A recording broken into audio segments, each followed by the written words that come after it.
Overall, I think the week went really well. Let me address last week's discussion boards. The majority of the class did really well, and Keely and I both think that as the semester continues, you will continue to grow in your discussions and dialogues with one another.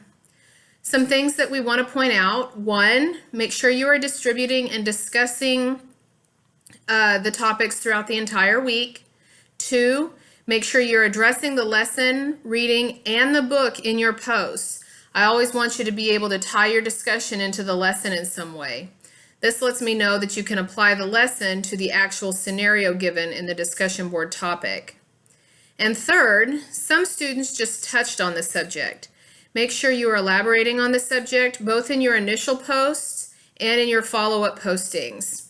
It is not enough to say you agree with somebody without providing any explanation with why you are agreeing or disagreeing with them. As for the papers, overall, I saw really good work. Here's a couple of reminders about them. First, make sure you're referencing a peer-reviewed journal article. If you are not clear what a peer-reviewed journal is, please ask myself or Keely for assistance. Second, make sure you're editing your work prior to submitting it.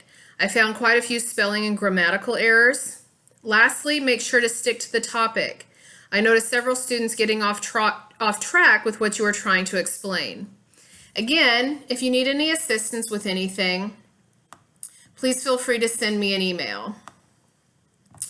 For this week's lesson, we'll be looking at the earliest forms of punishment and our historical use of penitentiaries. Furthermore, the lesson will address our earliest forms of probation and parole. It's interesting to examine where we've been in corrections to see where we will be in the future. Much of what has been done to punish people informs us of where we never want to go again, or vice versa, and has informed our use of corrections today. Please note that the lesson does include a video from the UCO Library Films on Demand. It will ask you to use your login information to view it. When watching the film, pay special attention to the Pennsylvania and Auburn systems of the penitentiary and how technology is routinely used in our prison system today.